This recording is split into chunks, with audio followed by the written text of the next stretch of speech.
কতক্ষণ লাগলো তোমার আসতে? আরে জানোই তো বাড়িতে কেমন প্রবলেম। ঠিক আছে, তাড়াতাড়ি করো। ওই বিয়ে তো করতে আসি, কিন্তু আমার মনে একটা প্রশ্ন আসছে। কি প্রশ্ন শুনি? আমাদের বিয়েটা করা কি ঠিক হচ্ছে?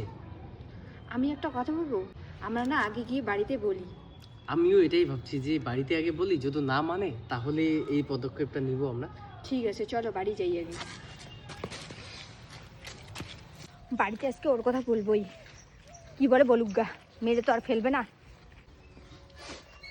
বাবা, একটা কথা বলার ছিল। আমি না একটা মেয়েকে ভালোবাসি। কি বললি তুই? এত তাড়াহুড়ো করে কোথা থেকে আসলি মা গো? মা একটা কথা বলবো, বসো তো একটু শান্ত করে। এত সাজগোজ করে কোথায় গেছিলিস? আমি যেই মেয়েটাকে ভালোবাসি ওর সাথে আজকে বিয়ে করতে যাচ্ছিলাম, কিন্তু বাড়ির সবার কথা ভেবে আমি চলে আসলাম। কথাটা বলবো, রাগ করবে না তো? কি কথা মা গো বল। আমি না একজনকে খুব ভালোবাসি জানো, আর আমি না তাকে আজকে বিয়ে করতে গেছিলাম, কিন্তু তোমাদের কথা মনে করে আবার চলে আসলাম বাড়িতে। কি? কোন মেয়েটা? যেই মেয়েটাকে তোর বাইকের পিছনে ঘুরতে দেখি? হ্যাঁ, ওই মেয়েটাই। আর আমি ওকে বিয়ে করতে চাই। এখন তোমরা কি বলবা বলো। কথাটা বললি ভালোই হলো। এই বিষয়টা নিয়ে তোর সঙ্গে আমি অনেকদিন থেকে কথা বলতে চাই। মেয়েটার বাড়ি কোথায় আর মেয়েটা কি করে?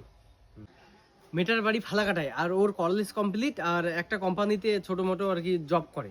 দেখ বাবু, এরকম তো হয়েই থাকে, আর নিজের পছন্দের মেয়েকেই সবাই বিয়ে করে এখন, যা দেখি। তা একদিন মেয়ের বাড়ির লোককে নিয়ে আয়। সত্যি বলছো বাবা? তুমি আমার উপর রাগ করে নেই তো? না রে পাগলা, রাগ করে নেই, তুই বাড়ির লোককে নিয়ে এসিস।